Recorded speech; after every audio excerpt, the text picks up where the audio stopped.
Hey guys, Rob Legenhausen here. Thanks for taking a few minutes to be with me today as we talk about the spring edition of the Raymond James magazine, Worthwhile. This is spring 2025. Man, what a market we've been in recently. But before we get into that, I want to just give you a quick update on me personally, some family stuff. So we took Chance, Jen and I, and Chance went out to Colorado for his spring break, which was last month in March. And we did some skiing. We had a great time. Snowed every day. Hit the slopes. Unbelievable. It was fun. And nobody got hurt. No broken bones. So like that was the first goal that we had, and we achieved that. So it was really a great trip to spend some time out west. I hope you're doing well. I hope your families are also doing well. Got a lot to cover today. First, I want to touch on the market. I want to touch on the market, guys, briefly. I have met with or spoken with, I think, every single client we have over the past month.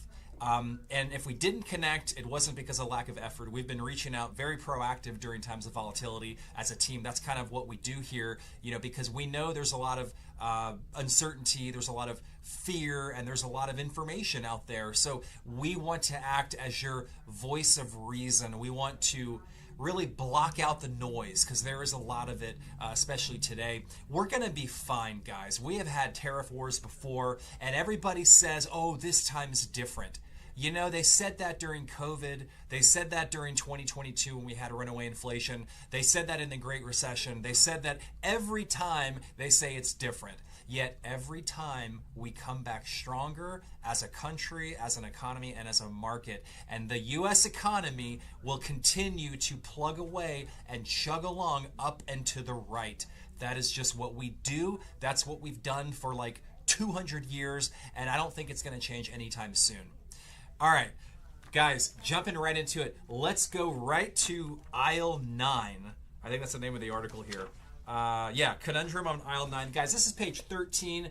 Check this out in your book, page 13. This one right here. This is a great article, guys, because a lot of you know I'm big into nutrition. I used to weigh 300 pounds. I played college football as an offensive lineman, so I was like one of the big guys. A lot of you still don't even believe me, but I've got videos and I got pictures to prove it. So anyway, I started to study nutrition years ago when I was done playing ball, and I wanted to lose weight. So I wanted to figure out, what the hell to do as far as like nutrition. I was worked out, but like the foods I was eating and how much food I was eating and when I was consuming it. So I really kind of dove into that topic. And this article on page 13 is a great reminder of just some basics we should be thinking about when we go to the grocery store.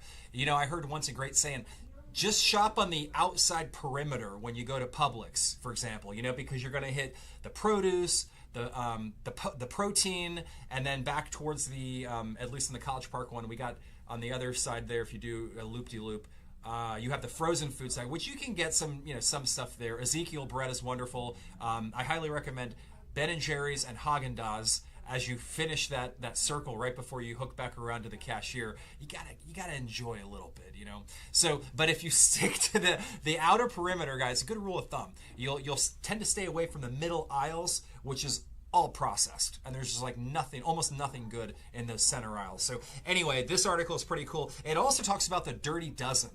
I've heard this this term before, and really it's like if you're gonna pick organic and spend the money, these are the areas that you want to do it in. It's typically going to be like your berries, a lot of the fruit that you eat the skin, apples, pears, things like that. It has the list right here on the article. So check that out, guys, because I want you to be healthy, I want you to be happy, and I want you to live a really long time. So hopefully you find some use in aisle 9 there, page 13. Next one, guys, we're going to talk about taxes in retirement. A lot of you guys know, just from having worked with us over the years, we're very conscious about this area. Now, we're not CPAs, so I can't provide you specific tax advice or legal advice, but you guys know, with our background, with the network that we work in, all the CPAs and attorneys that we bring in and partner with, we know enough to be dangerous. But at the end of the day, we will bring that CPA or that attorney in, when the rubber hits the road, let's say.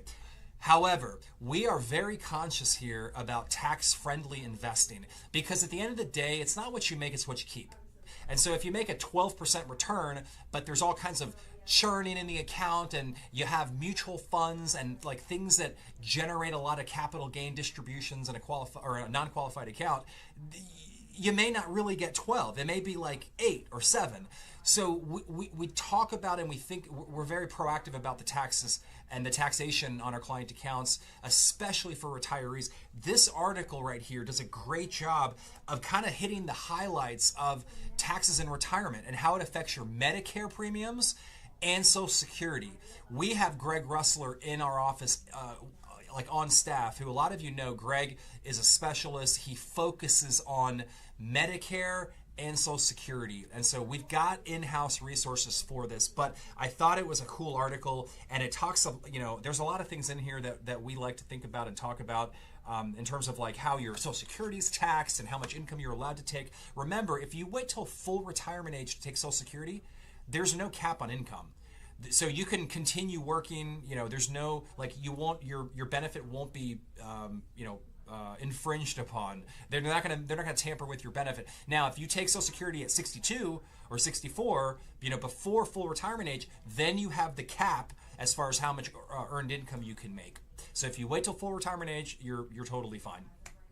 Guys, if you have any questions about the spring edition 2025 Worthwhile, the market today, the economy, the tariffs, anything going on in the world that you are maybe is keeping you up at night or you'd like to talk about, reach out to us, please. We are here for you. As I always say, we have your back. Until next time, guys, have an amazing day. I look forward to connecting with you all soon, and hang in there. I promise you it will get better. Take care.